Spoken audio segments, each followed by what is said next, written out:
Hello, everyone. Welcome back for another episode of Health Tech Grows. And we're so excited to have Savannah here with us. And before we start kicking off our episode, let's go into a quick intro about the show. We'll be right back.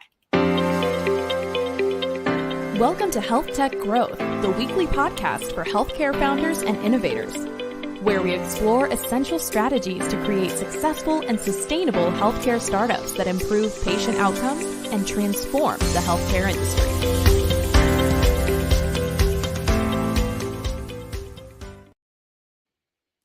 Hi, Savannah. Thanks for joining us today. Yeah, thanks. I'm stoked to be here. Yeah, so I'll just run a little bit of background for you, and I would love for you to really share about your story on this new venture of yours. So she is the founder of New Worth Nurse, and her newest fintech startup, yay! It's called InvestHealth. Savannah started her real estate investment career at the beginning of 2020 after having her second daughter, looking for additional income stream and alternative ways to build wealth. And she really began educating herself about real estate. And she has since purchased over 20 million worth of real estate, parenting primarily with healthcare professionals to scale her portfolios. And Savannah is passionate about educating and supporting others to achieve their financial goals. And while being very active on social media, she openly shared her investing stories with thousands of people, giving them an insider look into her life as a nurse, as a mom, and as a real estate investor. So thanks for joining us. Definitely, many of us have that background story, right? We came from healthcare. We gone through all the school, and something just start changing with ourselves or our career. And for you, you pivoted into this fintech world, which is very exciting. So tell us a little bit more about what's that change that you saw, and then you feel like, okay, now is the time. I really need to develop a fintech platform to really serve other healthcare professionals.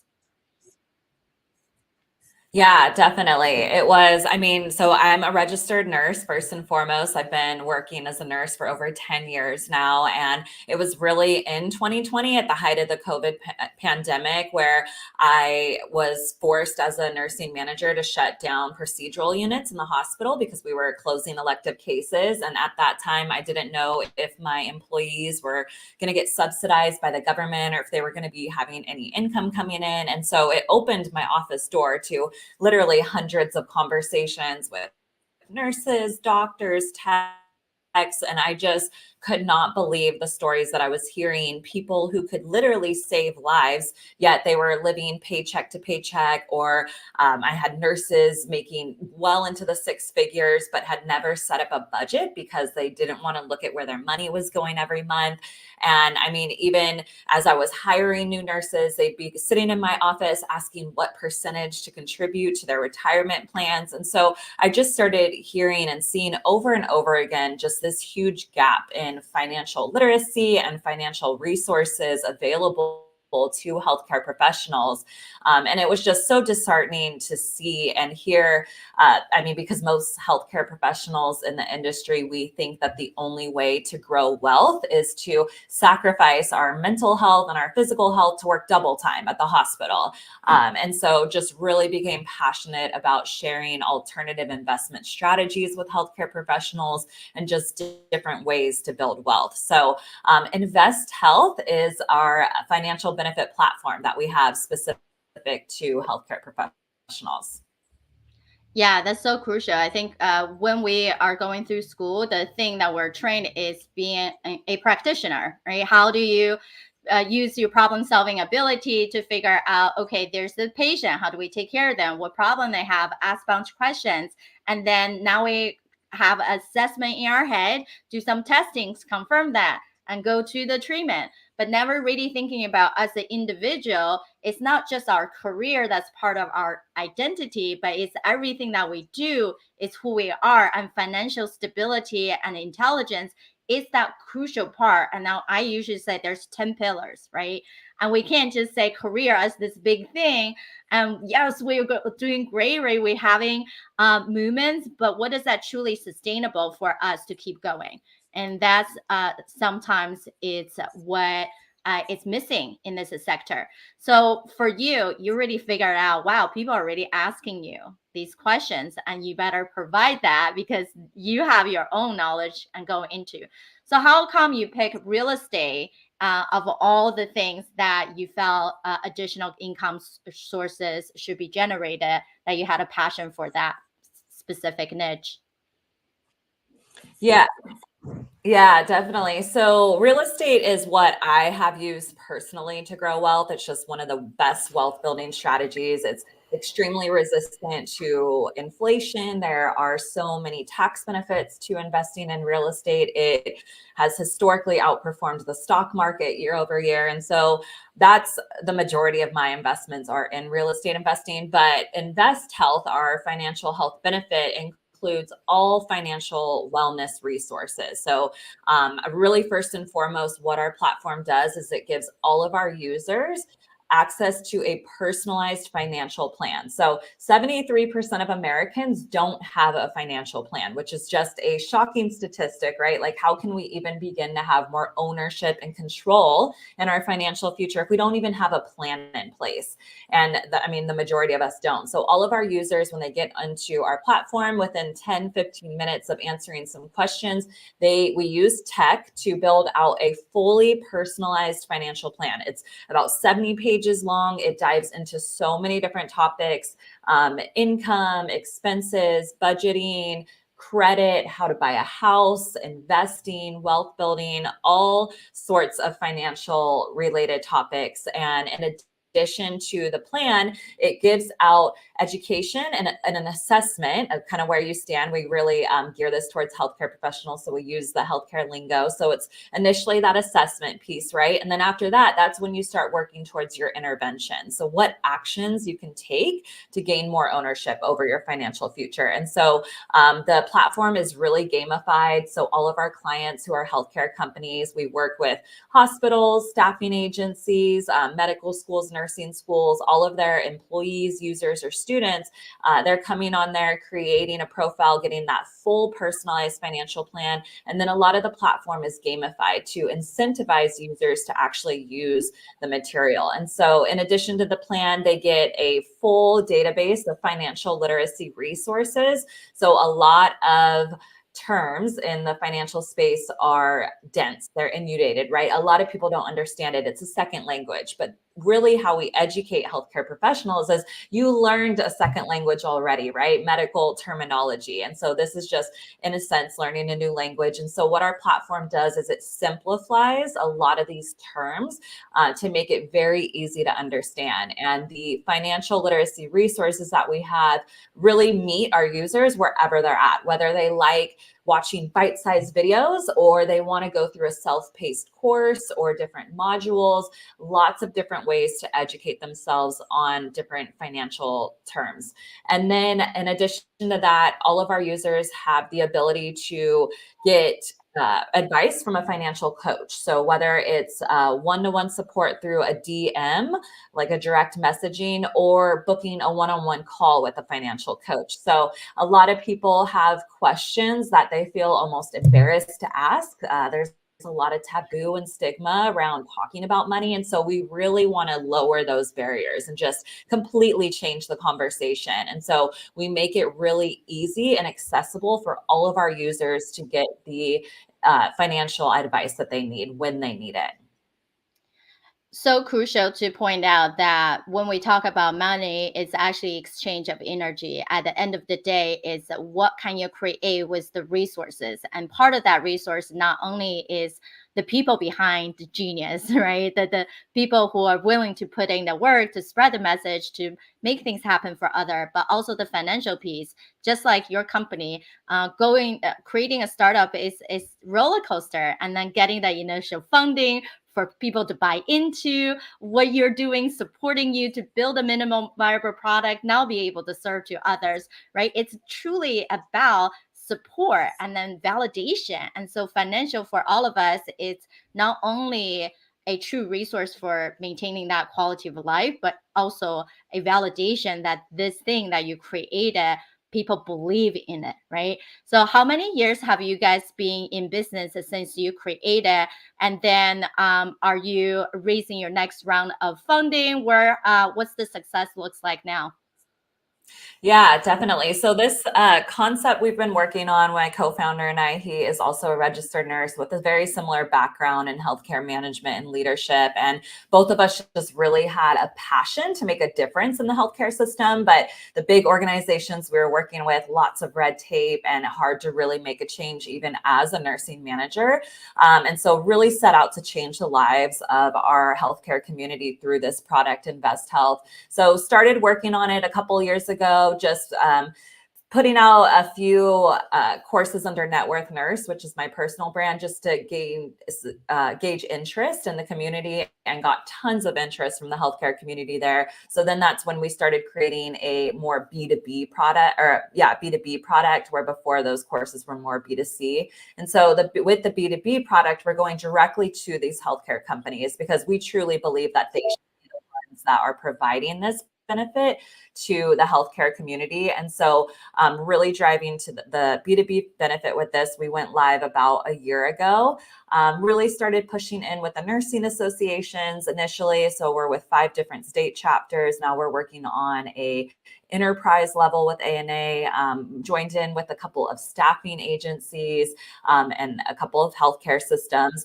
We went out to raise August 2022 when the Silicon Valley Bank crashed. And so really stopped with the raise. I think just continued to bootstrap at that point to gain more revenue and gain further traction as we go out. And so really where we benefited there is we are so proactive with our financial health and our investments that we're not just talking the talk, we're walking the walk. And so because of the wealth building that we've created in our own lives, especially through real estate investing, it has allowed us the opportunity to bootstrap, which has been amazing.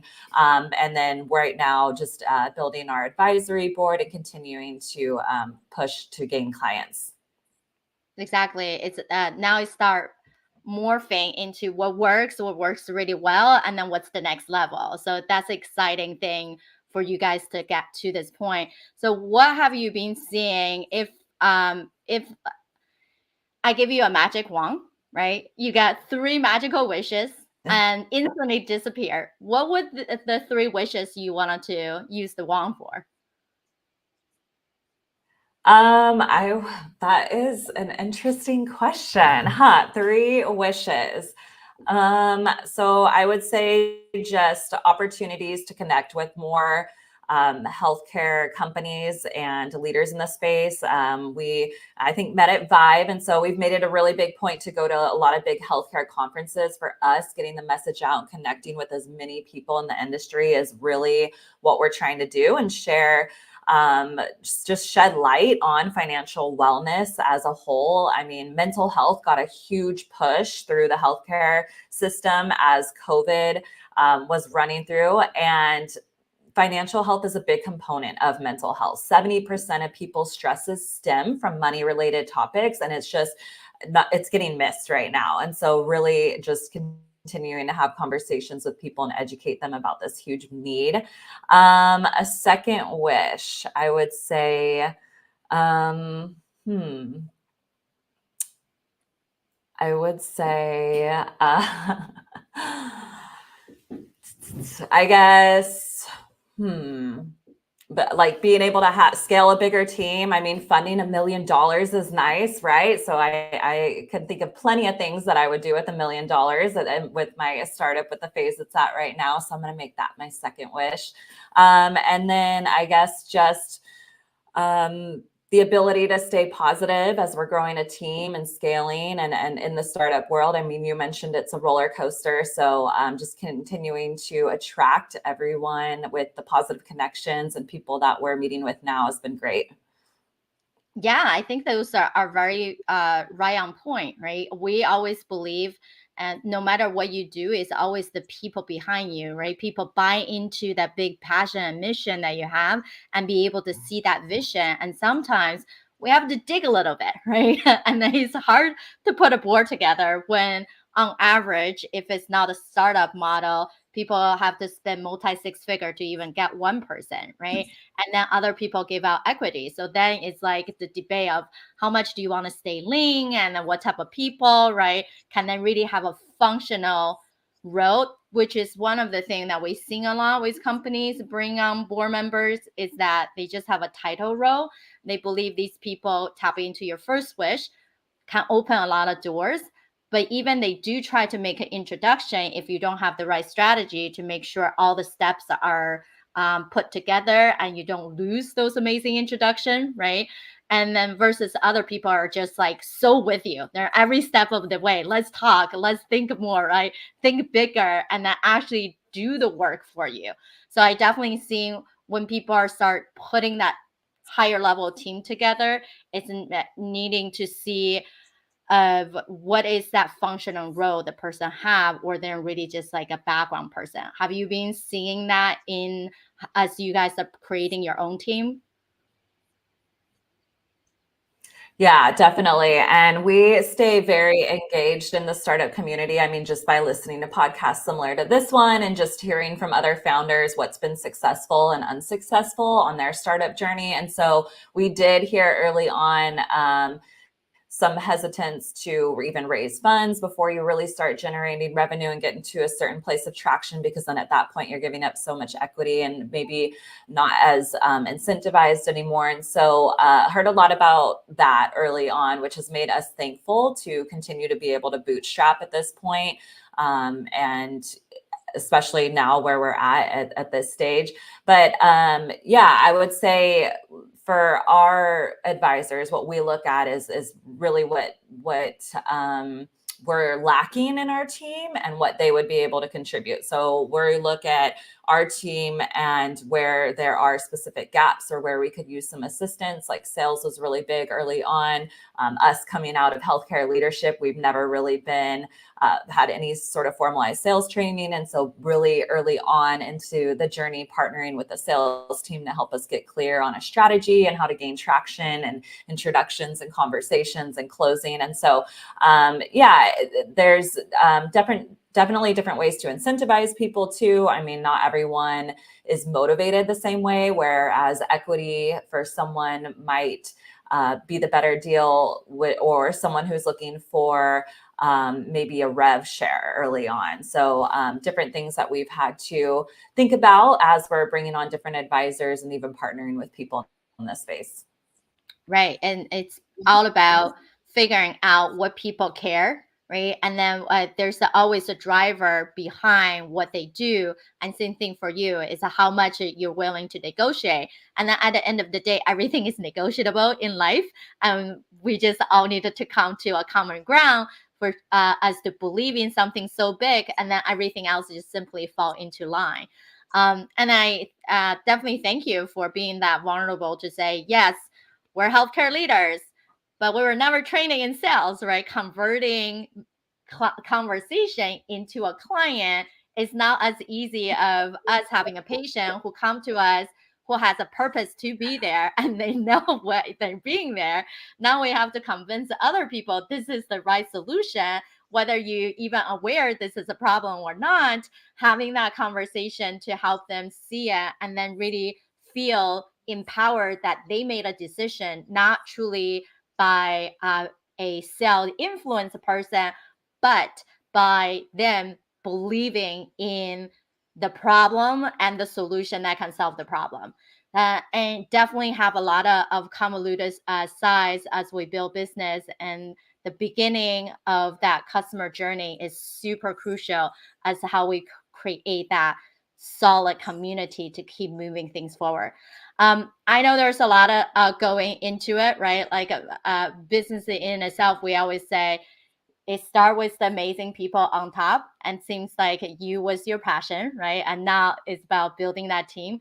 And then is that you have your minimal viable product with your bootstrapping way, which is amazing. You get things moving. And now you are getting people on board, you're educating them, they're seeing results. And now it's that go-to-market strategy, right? So you guys are at that phase. It's like what to do the best to truly push this forward. So I'm so excited for everything that you guys are doing.